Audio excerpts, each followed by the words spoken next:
Coming up next on the Jeff Crilley Show, you'll meet a disruptor who is reshaping the future of travel. His incredible journey just ahead.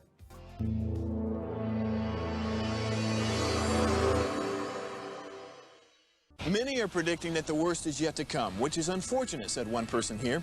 Until now, they've enjoyed the reputation of being the nation's icebox. Watched a burglar in his home this morning by webcam. As a journalist of over 25 years, stories are what make my world turn. Reporting live from the Dallas newsroom tonight, Jeff Crilley, Fox 4 News. But in 2008, I took the jump from my familiar life and started a PR firm from my home. We're talking about anyone with a camcorder like the one I'm using becomes a television network. We started slowly growing the company, and we now have over 100 clients, and we've branched into the world of live digital broadcasting. I now own 8 different TV studios and have a huge team, and the stories that I now get to share are sometimes the most important of my life. Life has a funny way of coming around full circle. This is the Jeff Crilley Show. Well, I'm the tail end of the baby boomers. I was born in 1963 and I'm 60 years old. And my generation says, well, that's the way it's always been done. The next generations following us say, why would you do it that way? I think about Airbnb and what it did to the hotel industry and Uber and what it did to the taxicab industry. Well, my next guest is reimagining travel. Shawn Taikratoke is in the studio. He's the CEO of Mozee. Thanks for coming on the show. Yeah. Thanks for having me. Absolutely. Okay, well, first of all, tell us what Mozee is. Yeah, so Mozee is really kind of focused on first mile and last mile. So we're building a purpose-built autonomous vehicle. And so like the idea is like to bridge the gap from mass transit or like rideshare to like complete your route. So imagine going to like a Dallas Cowboy game, you can park further and pay less. Well, I want to go ahead and show some of this video and kind of have you narrate it because this is a autonomous vehicle. There is, you said in this video, there is a person there Yep. just to make sure that things don't go wrong. Yep. But the car's driving itself. Yep. Yeah, so it's a fully autonomous vehicle. We do have like a safety steward, but yeah, it's, like the whole, kind of idea is, like for, that safety steward to be there if, like something, were like to go south or, to, kind of engage like, with like the passengers. And you were telling me before the show started that this actually started with an idea that you had for an autonomous golf cart. Yep. For your kids. Yep. All right, tell us about that. Yeah, so I've got, 5 kids, and like this started, around like COVID, but like the idea to shuttle my kids, to like from the park, was just, just like a engineer trying to be lazy. And then we kind of pivoted from that to like a purpose-built vehicle and, just like looking at the data, I mean, roughly 150, million Americans have no access to mass transit. So, wow. Yeah. I want to give the audience a chance to look at some of the technology. So this is how the vehicle sees the road. And it's, in real time, it's detecting, car up ahead, Yeah. traffic light. Amazing. How long did it take to get off the ground from concept to funding and all that stuff? So the company's been around for like a little over like 2 years since its inception. So, but just with like computer vision and stuff is getting really, really good. And so all of our models are actually trained on real like human driving. So we took terabytes and terabytes of real dash cam footage to actually train our models. Well, anytime you're kind of reinventing a category, I imagine that it takes a certain amount of time to educate the public. Yes. And you've got a pilot program in Frisco that I'm aware of. Right? Dallas County, and then we're planning with Frisco as well. Yeah, and DFW Airport. Outstanding. Okay, well, you mentioned a big one, DFW Airport. I know some of this stuff is confidential, so I don't want you to say anything that would break your agreement with DFW. But what are your talks about? So it's mostly, like the same narrative like for each, like city, right? Like most of the cities are like built around like 2 things: mass transit and the like American car, And so transit, like to be able to kind of bridge that gap and, kind of build a mesh network of vehicles on predefined routes to get you from point A to point B.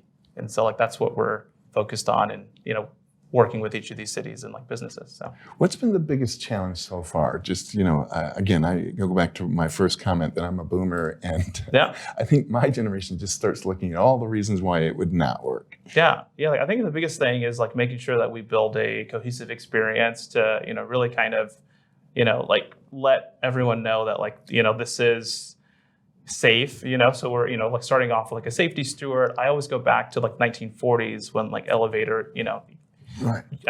used to be operated by man, right? But if you saw that, today, like you'd question like why they're there. So we truly believe that, social norms change, it just takes, someone to come in and kind of build an experience to, kind of like nourish that, I guess. Sure. And you said in terms of competition, there are other companies that have added stuff to cars, but Yep. you're the first one that's kind of been built from the ground up. Purpose built, yeah. Yeah, so like most of the industry is kind of geofencing a part of the city and, dropping vehicles, and that doesn't work too well. As humans, we text and drive, drink and drive, we don't pay attention. And so like, that's a much more difficult thing to solve. There's a lot of regulation around it. And so, we like truly believe that our approach is a little more sensible, being on predefined routes. You had mentioned before the show, it's kind of like a trolley with no tracks. Yep. Would you see this being just for short distances around a city, or does it go long distances? Yeah. So like for now, we're starting off on 1 to 5 miles. But if you look at the data, like over 70% of Uber and Lyft rides are done in only 1 to 5 miles. So, like that's a bulk of like how far like people travel. So if you build a mesh network, like through your city, you could mosey, through your city for the cost of a bus ticket. There's no rating system. There's no tip system. Sure. Let's talk a little bit about the name of the company. I like Mozee. So Mozee sounds very Southern. Yeah. Yep. We're just going to mosey on down the road. Yep. Yep. Yeah. Like, like we're, like based here in, Texas. And so, that name is, like not only, part of our DNA, but it's, has, like relevance to what like we're doing. So I also want to give you a chance to brag on your team. We're going to show up a team photo here. You're just surrounded with geniuses, aren't you? Oh yeah, absolutely. Yeah, brilliant team. Yeah, I mean, look collectively, like just a little bit about me. Prior to this, worked in the Department of Defense. So I worked on UAVs. That's about all I can say there. But then, like the team, yeah, I mean, decades and defense, from boats to vehicles. So we've, got a strong team. And I know there's some, Elon Musk is playing around with a lot of this stuff too. So you're getting some mainstream attention where it's not as foreign as it would have been, 5 years ago. Right. Yeah.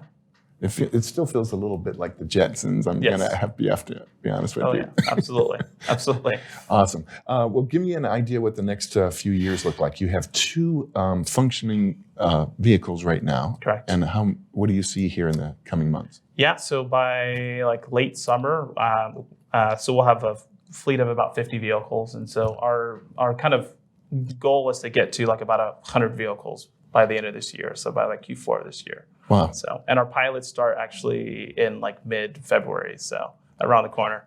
Well, congratulations. I didn't start my first company until I was 45. You're 32. You already had a successful exit of another company, and you're building what I predict, I'm going to put it on record, a multi-billion-dollar company what you're building. Thank you. Congratulations. Almost out of time, so final thoughts. What would you like to leave people with? No, yeah, I mean, I just look forward to, come like February, if you, like see our vehicles, like just mosey on down and, take a ride on one of our shuttles. Outstanding. Thank you so much for coming on the show, Shawn. We're going to leave you with the website, which is moseealong.com. Thank you for coming on the show. Thank you for having me. That's it for now. We'll see you next time.